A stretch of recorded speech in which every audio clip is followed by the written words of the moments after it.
안녕하세요. 요한계시록 2장 12절에서 17절입니다. 12절. 너는 버가모 교회의 사자에게 이렇게 써라. 좌우에 날선 검을 가지신 이가 이렇게 말씀하신다. 버가모는 양피지라는 말에서 유래했습니다. 실제로 버가모에는 20만 권의 장서를 갖춘 거대한 도서관이 있었는데 주전 197년에서 159년에 이르는 유메네스 치하에서는 아리스토파네스가 이 도서관의 관장을 지내기도 했습니다. 애굽의 알렉산드리아에서 이 도서관에 있는 장서들을 빼내려 하다 실패한 적이 있었는데 이때부터 애굽에서 파피루스 공급을 중단시키면서 버가모에서는 양피지를 본격적으로 생산하여 책의 재료로 사용했습니다. 여기서부터 버가모라는 이름이 유래했습니다. 버가모는 서머나로부터 해안을 따라 북쪽 약 104km 지점에 위치한 매우 부유한 도시였습니다. 13절. 지정학적으로 버가모는 높이 300m의 언덕 위에 건설되어 천연적인 요새를 이루었습니다. 주전 133년에 아탈루스 3세가 이곳을 로마에 헌납한 뒤 로마의 예속 국가가 되었고 129년에 아우구스투스 황제와 로마 여신의 신전이 건축되기 시작하면서 이 도시 주변 산성 위에 당시 가장 중요한 신들 중 네 신, 즉 제우스와 아테네, 디오니소스, 아스클레피오스 신전이 있었습니다. 이 도시의 주신은 아스클레피오스였는데 뱀이 그 상징이었고 치유의 신으로 여겨져 세계 도처에서 치유를 받으러 사람들이 버가모를 찾아왔습니다. 또한 황제 숭배의 중심지로 아우구스투스 황제에게 봉헌하는 신전의 건축을 허락받는 첫 번째 도시였습니다. 버가모의 총독은 검의 권세라고 알려진 대단한 권력을 부여받았습니다. 이 말은 그가 사형 집행을 할 수 있었다는 것을 의미합니다. 이 교회에게 그리스도는 자신을 좌우의 날성검을 가지신이라고 소개하셨습니다. 검이 로마의 권위와 심판의 상징이었던 것과 마찬가지로 예수의 예리한 양날검은 오직 그리스도만이 생명과 죽음에 대한 궁극적인 권세를 가지심을 말해줍니다. 사탄의 왕좌가 있다는 것은 사탄이 왕노릇하는 것을 의미합니다. 바로 그런 점이 예수 그리스도가 좌우의 날성검을 가진 이로 소개되고 있는 이유입니다. 순교자 안디바는 버가모의 감독으로서 도미티아누스 황제 통치 때에 황제 숭배를 거부하다가 체포당했으며 불에 달군 노스의 황소 위에 얹혀져 처참하게 타 죽었다고 합니다.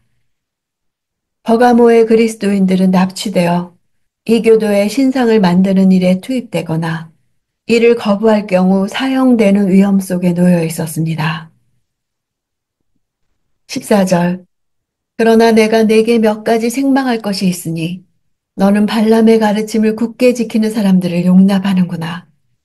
발람은 발락을 가르쳐 이스라엘 자손 앞에 올무를 놓아 우상에게 바쳐진 제물을 먹고 음란한 행위를 하게 했다. 버가모 교회에는 극단적인 두 종류의 그리스도인들이 존재했습니다. 순교자가 있는가 하면 발람의 가르침을 따르는 자들이 있었습니다. 발람의 가르침이란 민수기에 발람이 이스라엘을 저주하려 한 일이 실패한 후에 모압 왕 발락에게 찾아가 이스라엘 백성들로 우상을 숭배하도록 한다면 이스라엘의 하나님께서 범죄한 이스라엘을 보호하시지 않을 것이라 한 것입니다. 그 결과 과거 이스라엘 자손이 우상에게 바쳐진 제물을 먹고 음란한 행위를 한 것은 현재 버가모 교회에 일어나고 있는 일들이었습니다. 버가모 교회의 발람의 가르침을 굳게 지키는 자들은 황제 숭배와 우상 숭배의 첨단이었던 버가모에서 그리스도를 믿는 것은 이교적 상황의 토착화를 통해서 이루어진다고 믿었습니다. 황제의 제단에 분향하며 자기들의 믿음을 타협했습니다. 그들은 로마 사회에 가능한 한 협력하는 것이 평화롭게 공존하며 신앙의 방해를 받지 않는 최상의 방책이라고 생각했으나 그런 타협은 그들의 믿음을 약화시킬 뿐이었습니다. 16절. 그러므로 회개하여라. 그러지 않으면 내가 당장 내게로 가서 내 입의 검으로 그들과 싸울 것이다. 좌우의 날성검을 가진 예수께서 입의 검으로 싸울 것이라 하신다. 실제 이스라엘의 역사에서도 발람은 검을 지닌 여호와의 사자의 제지를 받았고 결국 그 칼로 죽임을 당했습니다. 예수 그리스도의 말씀은 교회를 속이는 자를 처단하는 군사용 무기인 것입니다. 17절. 귀 있는 사람은 성령이 교회들에게 하시는 말씀을 들어라. 내가 이기는 사람에게는 감추인 만나를 주고 그에게 흰 돌과 그 돌 위에 쓰인 새 이름을 주리니 받는 사람 외에는 아무도 그것을 알지 못할 것이다. 감추인 만나는 마카비 이서나 바룩의 묵시와 같은 외경들에서 나옵니다. 예루살렘이 바벨론의 침공을 받아 멸망할 때 예레미야가 만나를 담은 항아리를 간직하고 있던 언약궤를 어느 동굴에 감추었고 그것을 다시 찾지 못했다고 기록되어 있습니다.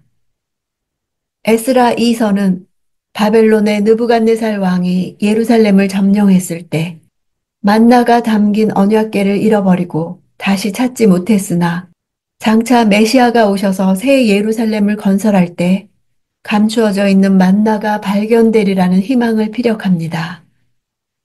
묵시 문학가로서의 요한은 구약 묵시가들의 묵시 전통을 계승하여 감추인 만나의 상징을 도입하고 있습니다. 발람과 니골라당의 교훈은 영혼을 타락시키는 변질된 양식에 불과하지만 예수 그리스도께서 제공하시는 감추인 만나는 생명의 떡이신 예수 그리스도 자신이십니다. 고대의 흰돌은 배급표처럼 가난한 사람들에게 주어 양식을 얻는 데 사용하기도 했고 연회의 초대장으로 사용되기도 했습니다. 각각의 돌 위에는 초대받은 사람의 이름이 쓰여져 있었습니다. 크기가 작은 조약돌로서 만나와 흡사한 모양 때문에 가져온 상징으로 보입니다. 버가모 교회의 타협과 관용을 향한 주님의 모습은 엄한 모습이십니다. 버가모 교회가 자기 죄를 회개하고 타협하는 죄를 처리하지 않는다면 하나님께서 오셔서 그 일을 행하실 것입니다. 타협은 서로 다른 두 가지를 혼합하거나 원칙을 양보해야 가능합니다. 그리스도께서 책망한 것을 받아들이고 타협하던 둘 중 한 가지를 선택해야 합니다. 그리스도께서는 기본적으로 자기 백성을 위협하는 적들과 싸우시는 용사이십니다. 그러나 끝내 주의 백성들이 돌아오지 않을 때 자신의 백성들에게로 돌격해 오시는 분이기도 합니다. 날마다 좌우의 날성검을 가지신 이 앞에 서서 사는 삶이 이기는 삶입니다.